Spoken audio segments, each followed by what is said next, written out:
मेरा नाम दद्दू प्रसाद है। मानवर कांसी राम जी का चेला हूँ और उत्तर प्रदेश के बुंदेलखंड इलाके से 3 बार विधायक रहा और 2007 से 12 उत्तर प्रदेश सरकार में कैबिनेट मिनिस्टर रहा। तो आज अचानक ही ये आशीष कुमार गौतम के गांव बमरी में आना हुआ और इनसे एक समान शिक्षा के मुद्दे पर हम लोग बात कर रहे हैं। भारत देश में दलितों, पिछड़ों, आदिवासियों और समाज के कमज़ोर सताए गए लोगों की हालत में पिछले 50 सालों में जो थोड़ा सा बदलाव देखने को मिलता है, उसके पीछे मूल कारण शिक्षा है। शिक्षा के कारण हमारी तरक्की हुई, हम थोड़ा आगे बढ़े। इसलिए जिन लोगों ने हजारों साल से हमें गरीब बनाकर पिछाड़ के रखा, हमारी धन संपदा, हमारी श्रम शक्ति, हमारे इज्जत सम्मान पर कब्जा जमा के रखा, हमारी बहू बेटियों पर कब्जा जमा के रखा, उन लोगों ने जरूरी समझा कि इनकी शिक्षा रोक दी जाए। इसलिए भारत में कानून बनाया गया आज से लगभग 2000 साल पहले कि अगर किसी शूद्र के कान में वेद का, ज्ञान का एक भी शब्द पड़ जाए तो कानों में पिघलाकर शीश और रांगा भरवा दिया जाए। अगर कोई शूद्र वेद को, ज्ञान को पढ़ लेता है तो उसकी जबान काट ली जाए, जीभ काट ली जाए। और अगर कोई शूद्र वेद के मंत्रों को याद कर लेता है तो उसको मृत्यु दंड दिया जाए। ऐसे कठोर कानून लागू किए गए और नारी के लिए भारत देश में कानूनन शिक्षा ग्रहण करना प्रतिबंधित किया गया और आधी आबादी भारत की अनपढ़ बना दी गई। इसलिए पौराणिक इतिहास में जितने भी नायिकाएं हैं या ज्ञात हैं, वो सब अनपढ़ हैं। सरस्वती माता अनपढ़ है, सीता मैया अनपढ़ है, द्रौपदी, कौशल्या अनपढ़ हैं। कोई किसी को अगर इस पे आपत्ति है तो बताएं कि सरस्वती मैया कितना पढ़े थी। इसलिए बाबा साहब अम्बेडकर ने इस शिक्षा के महत्व को महसूस किया और शिक्षा ग्रहण करना उन्होंने कानूनन अधिकार घोषित किया। भारत देश में शिक्षा के लिए प्रथम संघर्ष महात्मा ज्योतिराव फुले और उनकी पत्नी माता सावित्री बाई फुले ने 1848 ईस्वी में पूना में, महाराष्ट्र में प्रथम स्कूल खोला, जहां पर कि नारी को और शूद्रों को भी शिक्षा ग्रहण करने का मौका मिला। उसके पहले पूरे भारत देश में कोई ऐसी पाठशाला नहीं मिलती जहां पर कि नारी को और शूद्रों को भी शिक्षा ग्रहण करने का अधिकार या अवसर मिलता रहा हो। वहां से पढ़ाई हमारी चालू हुई। ज्योतिराव फुले का शिक्षा के लिए काम करने के कारण सामाजिक बहिष्कार कर दिया गया। उनके माता पिता को बहकाया, बरगलाया गया और घर से निष्कासन करा दिया गया।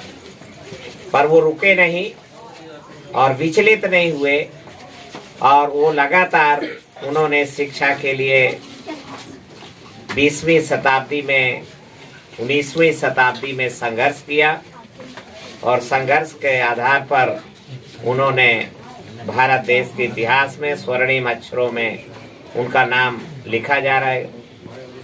और शिक्षा के अभियान को साहू महाराजा कोल्हापुर नरेश और तत्पश्चात परम पूज्य बाबा साहेब डॉक्टर अम्बेडकर ने स्वयं, डॉक्टर अम्बेडकर अगर हमारे बीच, देश में, दुनिया में अगर उद्भव हुआ है तो वो शिक्षा के कारण विदेश में जाकर के तो उन्होंने जो शिक्षा हासिल किया, विश्व विद्वान कहलाए। आज दुनिया के सारे मुल्क उनके ज्ञान का लोहा मानते हैं और उनकी अध्ययनशीलता का लोहा मानते हैं। हमारे लिए इसलिए हम लोग परम पूज्य बाबा साहब के नाम से और बोधिसत्व के नाम से उनको जानते हैं। कालांतर में बाबा साहब अम्बेडकर ने संघर्ष करके लोकतंत्र की स्थापना की। लोकतंत्र भारत में लेके आए।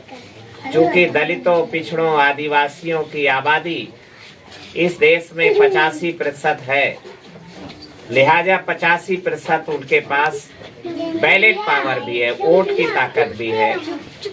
भारत के शोषक वर्ग को खतरा है कि अगर शोषित पीड़ित बच्चा शिक्षित हो जाएगा तो फिर अपने वोट की शक्ति का, लोकतंत्र का इस्तेमाल करके ये प्रत्येक गांव के प्रधान जीत जाएंगे, प्रत्येक ब्लॉक में ब्लॉक प्रमुख जीत जाएंगे और शिक्षित हो जाएंगे तो स्वाभिमान के लिए संघर्ष करेंगे। और अगर शिक्षित हो जाएंगे तो ये समानता के लिए संघर्ष करेंगे, तो सामाजिक समानता, आर्थिक समानता के लिए संघर्ष करेंगे, लड़ाई लड़ेंगे। शिक्षित हो जाएंगे तो रोजगार के अधिकांश अवसरों पर ये कब्जा जमा लेंगे। ऐसा ना किया जा सके, इसलिए आजादी के 50 साल बाद ही इस देश में शिक्षा को बाधित करने का, शिक्षा को रोकने का षड्यंत्र सुप्रीम कोर्ट के द्वारा किया गया। और उन्होंने जाना कि ये जो कमजोर तबका है, इनको भरपेट भोजन नहीं दिया गया है। ये आधे पेट हमेशा से, युगों से भोजन करते रहे, लिहाजा भूख इनके आदत में शुमार हो गई है, इनके खून में समा गई है। तो जहाँ पर विद्यालय है वहाँ अगर भोजन रख दिया जाए तो ये भोजन में उलझ जाएंगे, टूट पड़ेंगे और शिक्षा को, विद्या को छोड़ देंगे। और लिहाजा मिड डे मील की एक स्कीम चलाई गई जिसके तहत जितना भारत का उच्च वर्ग है वो अपने बच्चों को nursery, convent, public school, Jawahar Navodaya Vidyalaya, केंद्रीय विद्यालय में ले गया। और गरीबों के बच्चे, दलितों, शोषितों, पिछड़ों के बच्चे वो पढ़ रहे प्राइमरी स्कूल में, और वहाँ पर पढ़ाई नहीं, केवल भोजन कराया जा रहा है। यहाँ तक कि टीचर है, जो शिक्षक वर्ग है, वो भी अपने बच्चों को अलग स्कूल में ले गया। तो इसलिए पूरे देश में जो बुनियादी शिक्षा है वो ध्वस्त हो गई है। ऐसा जान करके भारत सरकार ने, वो जब विदित हुआ कि भारत में जो प्राइमरी स्कूलों में दिन भर खाना और भोजन में ही विद्यालय स्टाफ उलझा रहता है, पठन पाठन नहीं हो पा रहा है, तो लिहाजा उन्होंने ये एक शासनादेश निकाला कि कक्षा 1 से लेके 8वीं तक किसी को फेल ना किया जाए। अन्यथा अगर परीक्षा प्रणाली सख्त कर दी जाएगी प्राइमरी और जूनियर हाई स्कूल की, तो बच्चे कक्षा 4 ही नहीं पास कर पाएंगे, 5 नहीं पास कर पाएंगे, और लिहाजा 6वीं में तो कोई बच्चा ही नहीं पहुंचेगा। तो एक शासनादेश सोची समझी षड्यंत्र साजिश के तहत कि कक्षा 1 से लेकर 8वीं तक किसी को फेल ना किया जाए। और देश में जब बच्चे, अमीर का बच्चा, गरीब का बच्चा, दोनों पढ़ करके हाई स्कूल, इंटरमीडिएट या नौकरी के लिए जब आवेदन करते हैं सरकारी नौकरियों के लिए, तो वहाँ प्रश्न पत्र सभी को एक समान मिलता है। तो जो अमीर का बच्चा है, जवाहर नवोदय विद्यालय, केंद्रीय विद्यालय में पढ़ा है, वो खटाखट लिख देता है और नौकरी लपक लेता है। जो गरीब का बच्चा है वह 20-25 सवाल हल कर पाता है और उसके हाथ से नौकरी छूट जाती है। यही कारण है कि आज़ादी के 75 साल बाद भी नौकरियों के 70% हिस्से में उच्च वर्गों का कब्जा है, जिसमें लगभग 50% तो अकेले ब्राह्मण वर्ग का कब्जा है, जिसकी देश में आबादी मात्र 3.5 और 4% है। तो इसलिए सुधी लोगों ने, जागरूक लोगों ने और खासकर मानवर कांसीराम जी के चेलों ने एक सोच विचार किया कि देश में जब परीक्षाएं एक समान हैं, प्रत्येक वर्ग के अमीर का हो, गरीब का हो, तो परीक्षा सभी को एक समान है, तो शिक्षा भी एक समान होनी चाहिए। One nation one education. अफसर हो या मजदूर, किसान, सभी बच्चों को शिक्षा हो एक समान शिक्षा का पूरे देश में एक लहर के तरीके से बात फैल रही है।